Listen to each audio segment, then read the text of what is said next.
జై శ్రీమన్నారాయణ. పంచ పునీతాలు అవేంటో తెలుసుకుందాం. మొదటిది వాక్శుద్ధి. వేల కోట్ల ప్రాణులను సృష్టించిన భగవంతుడు మాట్లాడే వరాన్ని ఒక్క మనిషికే ఇచ్చాడు. కాబట్టి వాక్కును దుర్వినియోగం చేయకూడదు. పగ, కసి, ద్వేషంతో సాటివారిని ప్రత్యక్షంగా కానీ పరోక్షంగా కానీ నిందించకూడదు. మంచిగా, నెమ్మదిగా, ఆదరణతో పలకరించాలి.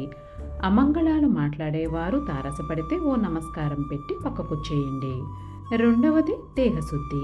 మన శరీరం దేవుని ఆలయం వంటిది. దాని పరిశుభ్రంగా ఉంచుతూ 2 పూటలా స్నానం చేయాలి. చిరిగిన అపరిశుభ్రమైన వస్త్రాలను ధరించరాదు. మూడవది భాండశుద్ధి. శరీరానికి కావలసిన శక్తిని ఇచ్చేది ఆహారం. అందుకే ఆ ఆహారాన్ని అందించే పాత్ర పరిశుభ్రంగా ఉండాలి. స్నానం చేసి పరిశుభ్రమైన పాత్రలతో వండిన ఆహారం అమృతతుల్యమైనది. నాలుగవది కర్మశుద్ధి. అనుకున్న పనిని మధ్యలో ఆపినవాడు అధముడు. అసలు పనినే ప్రారంభించనివాడు అధమాధముడు. తలపెట్టిన పనిని కర్మశుద్ధితో పూర్తి చేసినవాడు ఉన్నతుడు. ఐదవది మనశ్శుద్ధి. మనస్సును ఎల్లప్పుడూ ధర్మ న్యాయాల వైపు మళ్లించాలి. మనసు చంచలమైనది. ఎప్పుడూ వక్ర మార్గాల వైపు వెళ్ళాలని ప్రయత్నిస్తూ ఉంటుంది. దానివల్ల అనేక సమస్యలు వస్తాయి.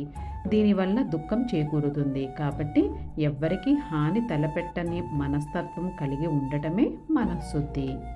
ఈ పంచశుద్ధులు ఆచరించి ఆచరణలో పెట్టిన వారిని పవిత్రం చేస్తాయి.